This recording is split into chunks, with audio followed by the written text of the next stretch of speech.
This channel supports the use of AdBlock. October 12th, 2020, I sat down to write this, a 21-page article that nobody read, detailing my entire gaming history as far as I can remember. My name is KJ, I come from the land of nobody knows where, Malaysia, and this is my video game history.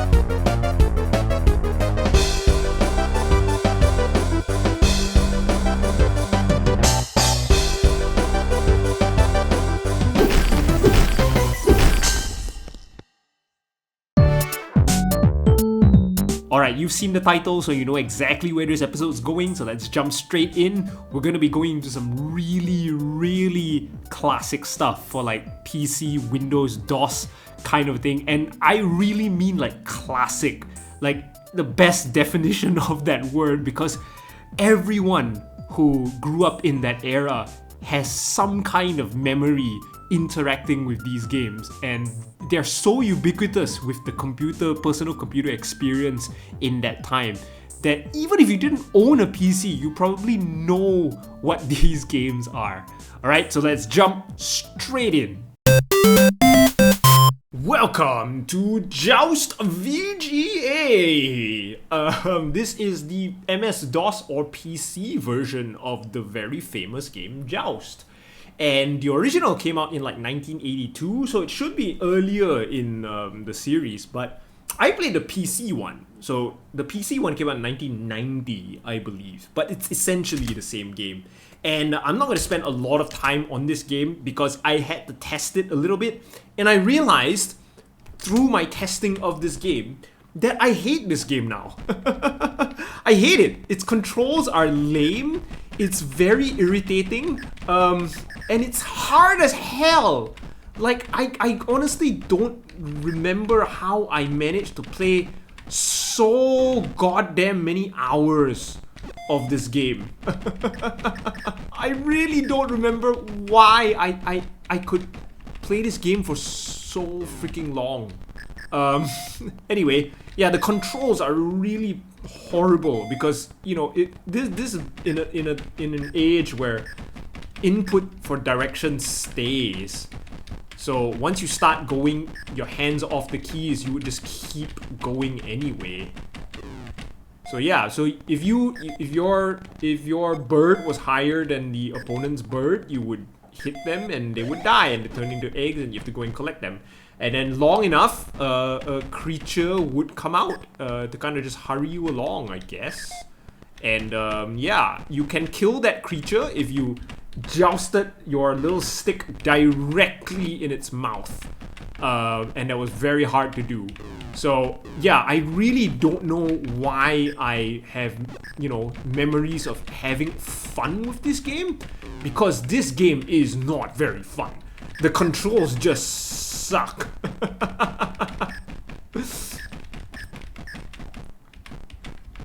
And yeah, it's just so repetitive. It's one of those high-score gaming things.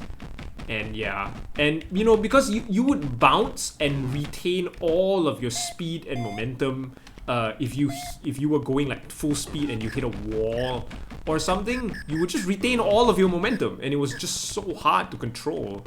But yeah, for some reason, you know, stupid kid me just kept playing Joust like forever and ever. I just played over and over again, and would die many times, and most of the time the dragon, we called it the dragon back then. I'm looking at it now, it looks more like a pterodactyl, doesn't it? Yeah, we would try very often to kill the dragon. Kill the dragon, kill the dragon. Ah, no, shit died. Sorry about the phone message sound, by the way. I should turn that off, but you know, it's just a couple of quick classic DOS games. This was originally a cabinet arcade game, as with a lot of the games in the early 80s. But yeah, this came out, this eventually made its way into PC, and I played a lot of this, but I don't enjoy it a lot now. It's very not fun.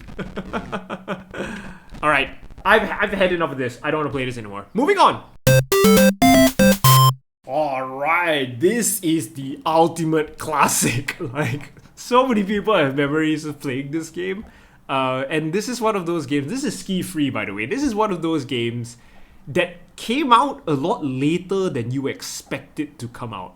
Like, this came out in 1991. It says so right there, right? Copyright 1991, Chris Perry, version 1.04.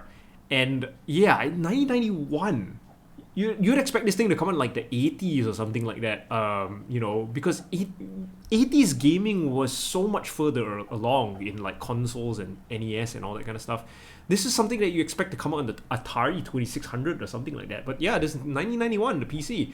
And my memories of this thing, this used to be one of those things that was just on the demo PCs at the PC store.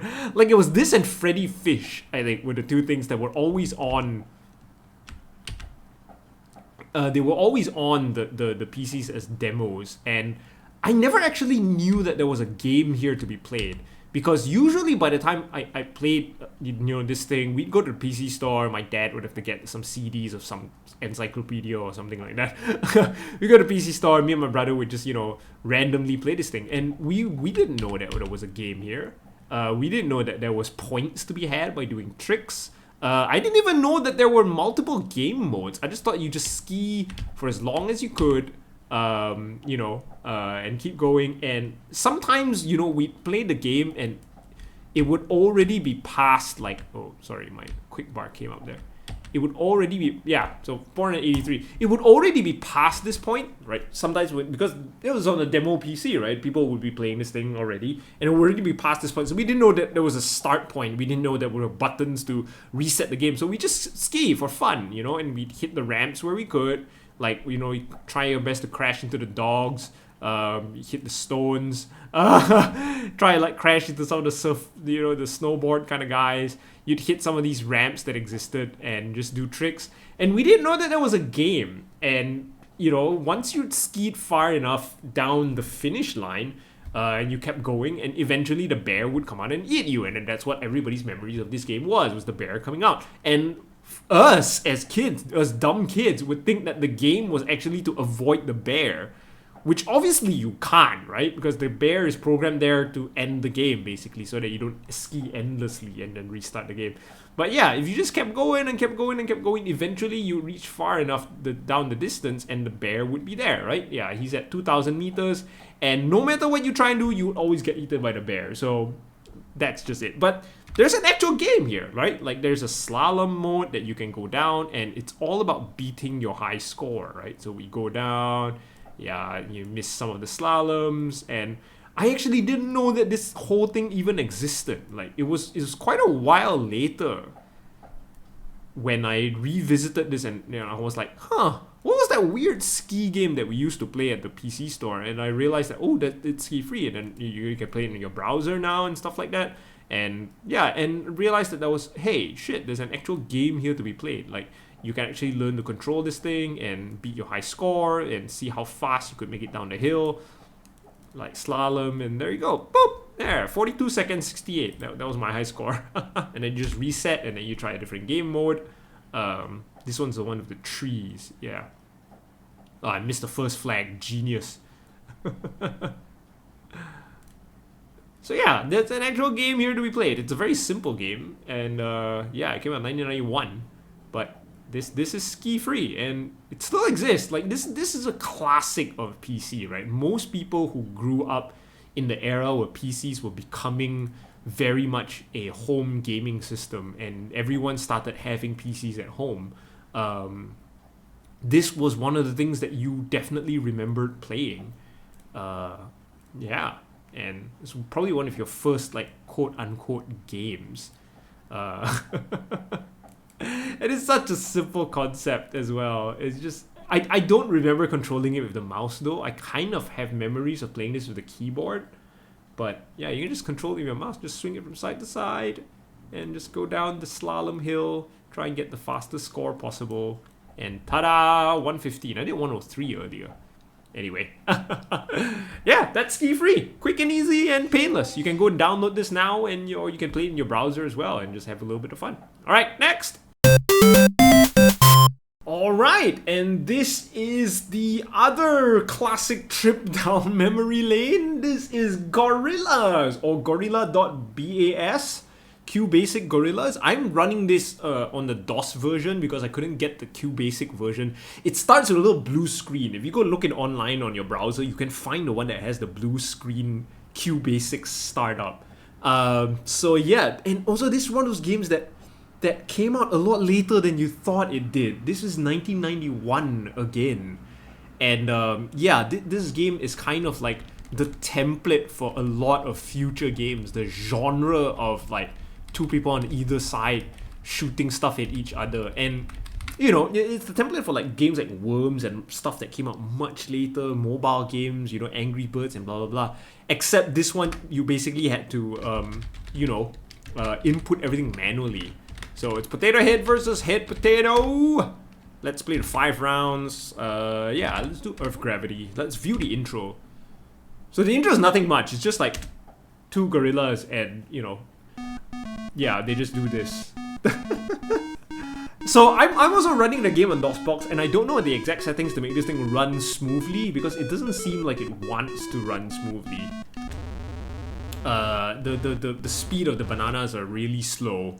So I don't know, but anyway, yeah, you just, you know, input your things manually. So you can do 69 and then velocity 70, and then you just chuck a banana and it would follow the path that you had set. And eventually, yeah, it normally doesn't go so slow. Like I said, I've been tweaking the DOSBox settings, and I can't seem to find the correct setting for the banana to travel at its supposedly normal speed. So anyway, yeah, we just used to mess around. And you know, as a kid, when I first played this came out in 1991. I probably didn't play it in 1991. I probably played it in like 1994 and 95 when I was 6 or 7 years old or something like that. But even as a kid, I was way too stupid to understand the mechanics of the game, right? So, you know, I never really understood the numbers. Usually, the way in which we would end up playing this thing was we'd stick to a same angle, right? Like, I did the 69 angle just now, so we'd stick to a very similar angle and we just increase the velocity just to chuck things a little bit further because, you know, like I said, we were kids. We didn't really understand how the game worked. And it was a lot of fun usually to just chuck bananas way up in the air and see where they would land. Of course, the other way in which we would play this game a lot, because we didn't really understand how this game worked as children.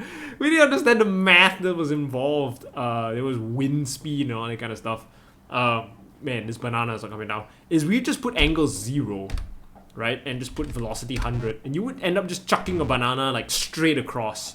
And it would just be a competition to see who could chuck the banana like through the buildings the fastest.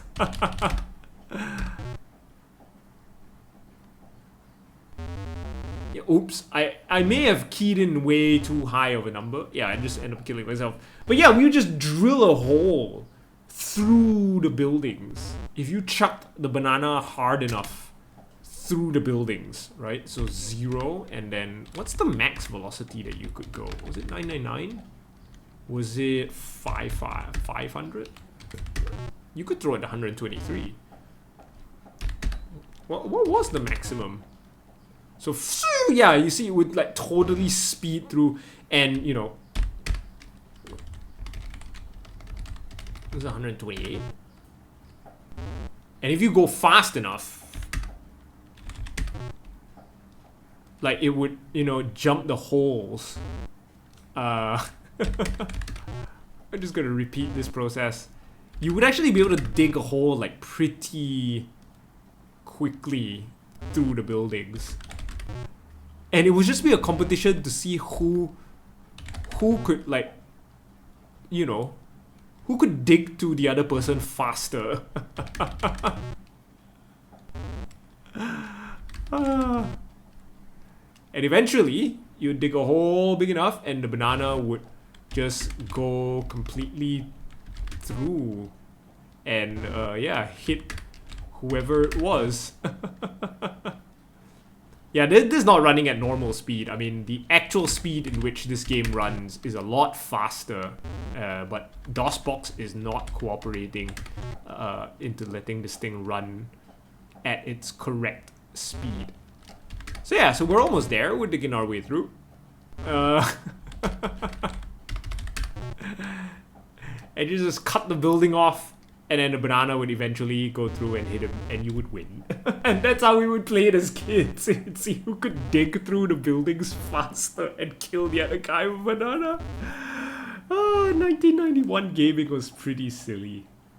Anyway, yeah, this is the game. It's so simple and so weird, but you know, this set the template for so many future games to be made off of. But I had a lot of memories playing this game with my brother and my cousin, and yeah, I remember never knowing how to play it properly, just inputting random numbers. And like I said, one of the fun things that you could do was you could throw the banana like way high up into the air, and it would take a while for it to land, and sometimes it would land with so much velocity that it would dig so deep into the building before it exploded. Anyway, 1991 gaming, everybody. Alright, we'll see you next time for another episode of Gaming History. Take care now, bye-bye.